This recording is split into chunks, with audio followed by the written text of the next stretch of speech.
అందరికీ నమస్కారం. మిత్రులారా, తగ్గేదేలే చూసారా? చూసుంటారు మూవీ.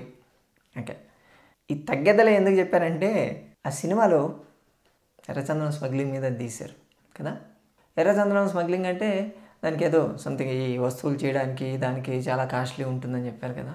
ఈ ఎర్రచందనం కేవలం ఈ ఏదైనా వస్తువులు తయారు చేసుకోవడానికి, అలంకరణ వస్తువులు తయారు చేసుకునే దానికైనా అంటే కాదు. దాంట్లో చాలా హెల్త్ బెనిఫిట్స్ కూడా చాలా ఉన్నాయి. ఈ ఎర్రచందనం వాడడం అనేది చాలా కాలం నుంచి ఉంది. నిజం చెప్పాలంటే రాజుల కాలంలో ఎర్రచందనాన్ని చాలా ఎక్కువ వాడేవాళ్ళు. దాన్ని ఎర్రచందనము చెక్క లాంటిది దొరుకుతుంది, దాన్ని నూరేవాళ్ళు. బాగా నూరి వాటర్ పోసి నూరితే ఆ వచ్చేటువంటి పేస్ట్ ఏదైతే ఉందో దాన్ని డిఫరెంట్ ప్రాబ్లమ్స్కి వాడుకునేవాళ్ళు. అంటే బాడీలో హీట్ ఎక్కువైపోతే బాగా దాన్ని కూల్ డౌన్ చేయాలంటే చందనాది కర్పూరాలు అంటారు. చందన హారతి అంటే చందనం పూసేసి రాజులకి వాళ్ళకి కలిగిన వాళ్ళు ఆ రోజుల్లో చేసుకునేవాళ్ళు అంట. చందనం అంతా పూసేసుకునే బాడీకి వింజామరతో విసిరేవాళ్ళు. అలా విసిరితే బాడీ అంతా కూల్ అయిపోయేది. సమ్మర్లో చాలా ఎక్కువగా వాడేవాళ్ళు దీన్ని. అంత అద్భుతంగా పనిచేస్తుంది.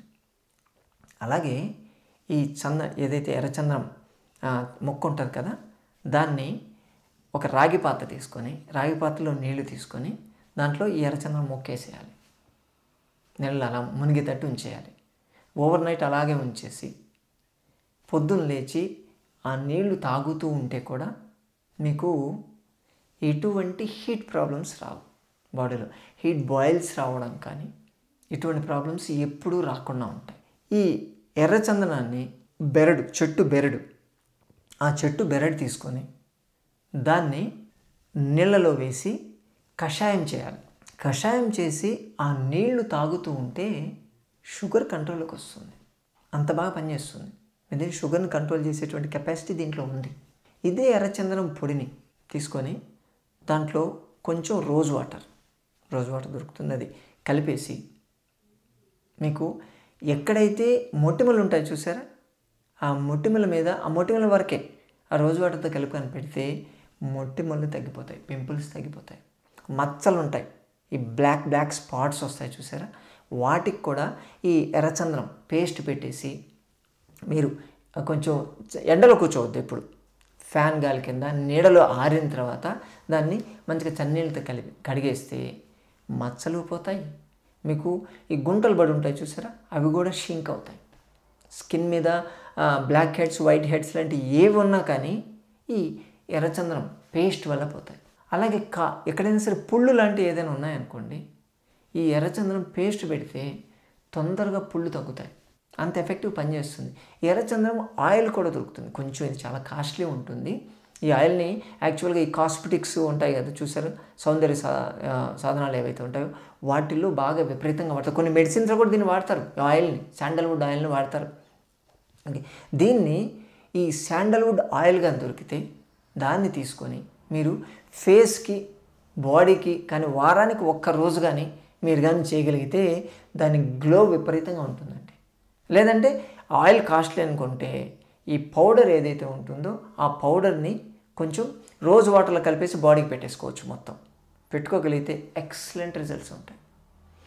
ఈ ఎర్రచందనం ఆయిల్ని ఛాతీకి మసాజ్ లాగా చేశారనుకోండి, కొంచెం ఒక 2 చుక్కలు ఆవ నూనె కలిపేసి ఛాతీకి లైట్గా మసాజ్ చేసేసి ఒక బట్ట కవర్ చేసేసారనుకోండి, ఆస్తమా, బ్రాంకైటిస్, సైనసైటిస్కి ఎక్సలెంట్గా పనిచేస్తుంది. బ్రీతింగ్ నార్మల్ అయిపోతూ ఉంటుంది. ఇప్పుడు అంతా అంటే చూసారా, ఈ ఆక్సిజనేషన్ లెవెల్స్ చూసుకోవడం, ఆక్సిమీటర్లు పెట్టి చూసుకుంటున్నా చూసారా, దాంతో చెక్ చేయొచ్చు. జస్ట్ ఛాతీకి ఒక 5 to 10 minutes ఛాతీకి లైట్ మసాజ్ చేస్తే 87, 88 ఉన్నటువంటి ఆక్సిజనేషన్ లెవెల్ 94కి వెళ్ళింది. నేను చూసాను. అంటే ఒక పేషెంట్ ఇక్కడ ఆయన కొనుక్కొని తెచ్చుకున్నాడు. దాన్ని ఒకసారి ఇలాగే చెక్ చేద్దామని చెప్పి చూసామన్నమాట. వస్తే ఇది చేస్తే ఇమ్మీడియట్గా ఆక్సిజనేషన్ లెవెల్స్ అంత ఫాస్ట్గా పెరిగాయి. అంత అద్భుతంగా పనిచేస్తాయి. స్మెల్ కూడా చాలా బాగుంటుంది. దీనివల్ల పీల్చడం వల్ల ఏమవుతుందంటే ఈ ఆస్తమా, బ్రాంకైటిస్, సైనసైటిస్ ప్రాబ్లమ్స్కి ఎక్సలెంట్గా పనిచేస్తుంది. అలాగే మైగ్రేన్ హెడేక్ ఉన్న వాళ్ళకి, టెన్షనల్ హెడేక్స్, స్ట్రెస్ హెడేక్స్ ఇటువంటి ఉన్న వాళ్ళకి కూడా ఈ ఎర్రచందనం ఆయిల్ పనిచేస్తుంది. లేకపోతే ఈ ఎర్రచందనంలో కొంచెం రోజు వాటర్ కలిపేసి దాన్ని ఫేస్ ఎక్కడైతే మైగ్రేన్ హెడేక్ వస్తూ ఉంటుందో అక్కడ మీరు పూసుకోవచ్చు.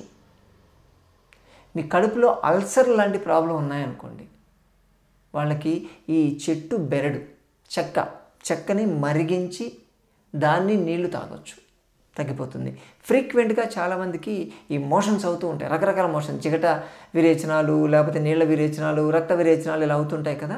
అటువంటి వాళ్ళకు కూడా ఈ ఎర్రచందనం అనేది చాలా బాగా పనిచేస్తుంది. ఎర్రచందనం ఆ చెక్క తీసుకొచ్చి దాని మీద చెట్టు బెరడు కానీ లేకపోతే డైరెక్ట్ చెక్క అయినా తీసుకొచ్చి బాగా కాచి లేదా పౌడర్ వేసి ఆ నీళ్ళని మరక్క కాచేసి దాన్ని కషాయం కానీ తాగలిగితే మీకు ఈ డయేరియా, డిసెంట్రీ ప్రాబ్లమ్స్ ఆగిపోతాయి, ఇమ్మీడియట్గా అయిపోతాయి. ఇది ఐబిఎస్ ప్రాబ్లం ఉన్న వాళ్ళకి కూడా చాలా బాగా పనిచేస్తుంది. ఎర్రచందనము, అరోమా ఆయిల్ దొరుకుతుంది, శాండల్వుడ్ ఆయిల్ దొరుకుతుంది. దాన్ని ఏం చేయాలంటే ఒక కప్పు వేడి నీళ్ళు తీసుకొని దాంట్లో ఒక 2 చుక్కలే ఈ శాండల్వుడ్ ఆయిల్ వేసేసి దాన్ని టీ తాగినట్టుగా తాగగలిగితే మీకు ఈ డైజెస్టివ్ ప్రాబ్లమ్స్ ఆగిపోతాయి. మోషన్ అంటే ఈ ఐబిఎస్ ప్రాబ్లం నుంచి హయాటస్ హెర్నియా అంటారు, పైకి కొడుతూ ఉంటుంది, రిఫ్లెక్స్ ప్రాబ్లం అంటారు. ఇటువంటి వీటన్నింటి నుంచి కూడా ఉపశమనం దొరుకుతుంది. దీన్ని రెగ్యులర్గా మీరు పడుకునేటప్పుడు మీ దిండు మీద ఒక 2 డ్రాప్స్ వేసుకొని పడుకున్నాను అనుకోండి, మంచి నిద్ర పడుతుందండి. ఇన్సోమ్నియాకి కూడా చాలా బాగా పనిచేస్తుంది. దీని మధ్యలో ఆ ఆయిల్ని వాసన చూస్తూ ఉంటే అదొక అయినటువంటి ఫీలింగ్, మనసు ప్రశాంతత కూడా ఉంటుంది. మీకు ఈ ముక్కు బ్లాకేజ్ అనేది తగ్గుతుంది. ఈఎన్టీ ప్రాబ్లమ్స్ రాకుండా చూసేటువంటి కెపాసిటీ దీంట్లో ఉంది. దీంట్లో యాంటీ ఆక్సిడెంట్స్ బాగా ఎక్కువ ఉంటాయి కాబట్టి మీ బాడీలో ఫ్రీ రాడికల్స్ ప్రాబ్లంకి అగ్నిస్ట్గా పనిచేస్తుంది. హెల్దీ స్కిన్ మెయింటైన్ చేస్తుంది. వయసు తగ్గినట్టు కూడా చూపిస్తుంటూ ఉంటాయి. ఇటువంటి ఇన్ని బెనిఫిట్స్ ఉన్నాయి, ఇంకా చాలా ఉన్నాయండి. చెప్పుకుంటూ పోతే ఒక 1 అవర్ చెప్పొచ్చు దీని గురించి. కాకపోతే మెయిన్ మనకు పనికి వచ్చేటి ఏంటో నేను చెప్పాను. కాబట్టి ఈ ఎర్రచందనం అనేది దాని బెనిఫిట్స్ కూడా ఉంటాయి. ఎవరికైనా అవైలబుల్ ఉన్న వాళ్ళైతే ఆయిల్ కానీ ఏదైనా కానీ తీసుకుని వీటి వల్ల వచ్చేటువంటి ఎక్స్ట్రా బెనిఫిట్స్ దీన్ని కూడా మన వంటింట్లో, మన మెడికల్ షాప్లో ఒక ఐటెం కింద యాడ్ కానీ చేసుకోగలిగితే కొన్ని హెల్త్ ప్రాబ్లమ్స్ నుంచి మనం ఈజీగా బయటపడవచ్చు. అలాగే సోమవారం, బుధవారం, శుక్రవారం, శనివారం ఈ 4 రోజుల్లో హైదరాబాద్, మొయినాబాద్ JB8 కాలేజ్ దగ్గర ఉన్నటువంటి సంజీవిని ప్రకృతి ఆశ్రమానికి రాగలిగితే ఇటువంటి మరిన్ని విషయాలు మనం తెలుసుకోవచ్చు. మీకున్నటువంటి ఆరోగ్య సమస్యకి మన ఆశ్రమంలో ఎటువంటి చికిత్సా విధానాలు ఉన్నాయి, ఎలా నయం చేస్తారో కూడా తెలుస్తాం. ఇది పూర్తిగా ఉచితం ఉంటుంది. అదేనా? ఎర్రచందనం వాడేద్దామా? తగ్గేదేలే. మరోసారి మళ్ళీ కలుద్దాం.